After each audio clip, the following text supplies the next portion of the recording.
Hello friend, कैसे हैं आप सभी। उम्मीद करता हूं कि अच्छे होंगे। फ्रेंड्स, आज की इस वीडियो में हम लोग कुछ मैथ के प्रश्नों को करेंगे जो कि आपके आने वाले परीक्षा के लिए बहुत ही ज़रूरी है। जी हाँ दोस्तों, जैसा कि अब परीक्षा के लिए आपका बहुत ही कम दिन बच गया है। मान के चलिए तो आज से 7 से 8 दिन में आपका परीक्षा हो जाएगा। तो कहीं ना कहीं वैसे प्रश्नों से आप ना चूकें जो कि रिपीट करने की संभावना है। जी हाँ दोस्तों, ये वैसे प्रश्न आपको दिख रहे हैं जो हमें जहां तक व्यक्तिगत रूप से अनुमान है कि ये रिपीट कर सकते हैं, क्योंकि ये पिछले जो परीक्षा हुई है पेपर 1 की, वो मैथ में ऐसे ही प्रश्नों को दिए गए थे। जी हाँ दोस्तों, अगर इस तरह के प्रश्न आते हैं तो निश्चित रूप से आप सॉल्व कीजिएगा, ऐसा मेरा आप लोगों के साथ उम्मीद है, क्योंकि आज वैसे प्रश्नों को ही हमने शामिल किया है जो कि आपके लिए बहुत जरूरी है। जैसे कि ये आप 5 प्रश्न देख रहे हैं। अगर ऐसा प्रश्न आपके एग्जाम में आता है तो कहीं ना कहीं आपके 5 नंबर कहीं नहीं जाने वाले हैं। सिर्फ और सिर्फ जरूरत है इत्मीनान पूर्वक इस वीडियो को देखने के लिए। तो चलिए बिना देर किए इस वीडियो की शुरुआत करते हैं और सॉल्व करने का प्रयास करते हैं, क्योंकि ये ऐसे प्रश्न है जिसके आने के 99.9% चांसेस है। यहां पे आप देखेंगे पहला प्रश्न कि अनाघा 3 से 11 तक की संख्याओं का उपयोग करके एक 3 गुना 3 का एक मैजिक वर्ग बनाना चाहती है। प्रत्येक पंक्ति में संख्याओं का योगफल क्या होगा। जी हाँ दोस्तों, इसको आपको मैजिक बॉक्स बनाने की जरूरत नहीं है। सिर्फ आपको यही करना है कि 3 से 11 तक की संख्या को जोड़ लेना है। इस प्रश्न में आपको कुछ भी नहीं करना है, सिर्फ और सिर्फ 3 से लेकर 11 तक की संख्याओं को जोड़ लेना है। और जो कह रहा है कि 3 गुने 3 का एक मैजिक वर्ग बनाना चाहती है, तो उसमें 3 से आप भाग दे दीजिए, वो आपका आंसर निकल जाएगा। जैसे कि यहाँ पे 3 + 4 + 5 + 6 + 7 + 8 + 9 + 10 + 11 + 11 तक ही संख्या है, 11 तक हम लिख लेंगे। यहाँ पे 3 से भाग दे देंगे, जोड़ते चलते हैं। 1 9 10 10 8 18 18 7 25 25 6 31 5 36 4 40 3 43 के 3 हाथ में 4 5 1 6 63 यहाँ आ रहा है। इसको आप 3 से गुना कर दीजिए। 63 बटा 3 इसका आ रहा है। 3 से भाग दीजिएगा तो ये संख्या 3 दूना 6 3 एकम 3, ये 21 मर्तबा में कट जाएगा। 21 का पहाड़ा 3 बार पढ़ेंगे तो ये कट जाएगा। यानी कि वो प्रत्येक पंक्ति में संख्याओं का योगफल जो होगा 21 होगा। तो कहीं ना कहीं बी ऑप्शन इसका सही आंसर होगा। जी हाँ दोस्तों, वैसे ही एक नेक्स्ट प्रश्न जो आपके स्क्रीन पे दिखेगा वो भी सेम है, समीकरण के सवाल है, लेकिन ये भी आसान है। इसको भी आप 2 लाइन में कर सकते हैं। यदि x + y 2 संख्या है, इस प्रकार है कि इनका योग 100 है और इनका अंतर 100 है।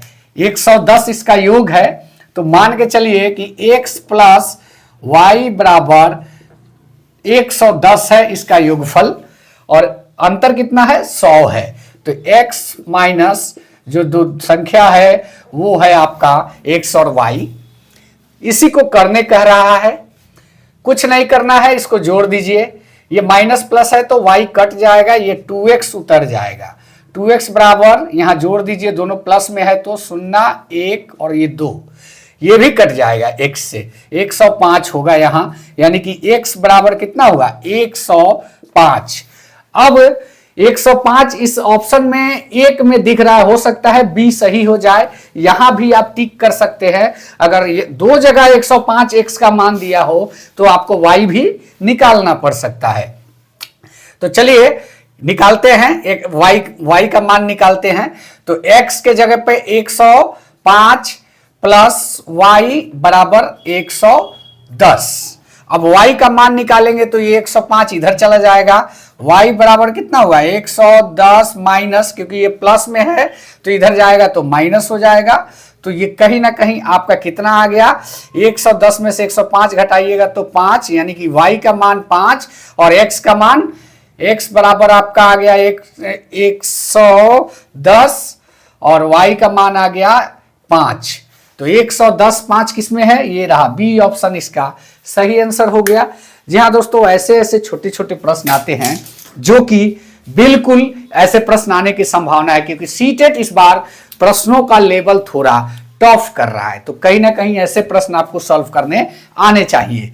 वीडियो अच्छा लगता हो तो जरूर चैनल को सब्सक्राइब कर लेंगे, क्योंकि इस टाइप के प्रश्न बहुत सारे हमने आपको कराए हैं जो कि परीक्षा उपयोगी हैं। चलिए नेक्स्ट प्रश्न को देखते हैं। नेक्स्ट प्रश्न दिया है कि निम्नलिखित में से कौन सी संख्या 9 से विभाज्य होगी। तो आप सभी को भाग दे के देखेंगे, ऐसा नहीं करना है, इसको एक ट्रिक के माध्यम से कीजिएगा। देखिए बताने के लिए हम बता रहे हैं, ये आपका ए में दिया हुआ है 9 से विभाज्य होने का मतलब पूरा पूरा कट जाना होता है। तो ये क्या दिया है 2, 6, 1 और आपका 345, इसको आप जोड़िए। अगर इसका संख्या 9 से कटने वाला आता है तो कहीं ना कहीं ये 9 से कट जाएगा। 5, 4, 9, 9, 3, 12, 13, 13, 6, 19, 2, 21, यानी कि 21 आ रहा है तो ये 9 से नहीं कटेगा। बी को लेते हैं, 21, 63, 15, इसको भी जोड़ के देखते हैं। 6, 3, 9, 9, 6, 15, 1, 16, 2, 18, ये 18 आ रहा है, ये 9 से कट जा रहा है। तो यानी कि बी तो सही हो जाएगा, लेकिन आपको दिखाने के लिए कि इसको भी हम जोड़ के देखते हैं, तो आप इसको जोड़ेंगे तो 5, 1, 6, 6, 12, 18, 19 और 2, 21, ये भी नहीं कटेगा। 7, 1, 8, 6, 14, 26, 1, 21, 2, 23, ये भी नहीं कटेगा। यानी कि बी ऑप्शन सही है। करना कुछ नहीं है, जिस संख्या से विभाज्य करने कह रहा है उसको इस संख्या को जोड़ के देखेंगे, अगर पूरा पूरा भाग लग रहा होगा तो वो ऑप्शन सही हो जाएगा। आप सबको भाग देके देखेंगे, बहुत टाइम लगेगा। इसलिए इस प्रश्नों को एक लाइन में आप बना सकते हैं जिस प्रकार से हमने आपको बताया। कुछ नहीं करना है, संख्याओं को जोड़ देना है और देखना है कि जो संख्या से विभाज्य होना है क्या वो विभाज्य हो रहा है कि नहीं, बस।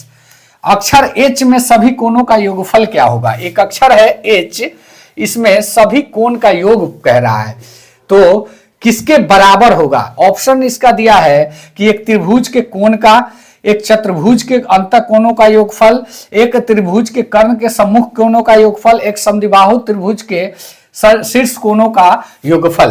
तो देखिए एच में जो भी आपका बनेगा, त्रिभुज तो बनेगा नहीं, क्योंकि यहां पे एक कोण बनेगा और यहां पे एक कोण बनेगा, यहां पे एक कोण बनेगा और एक यहां पे।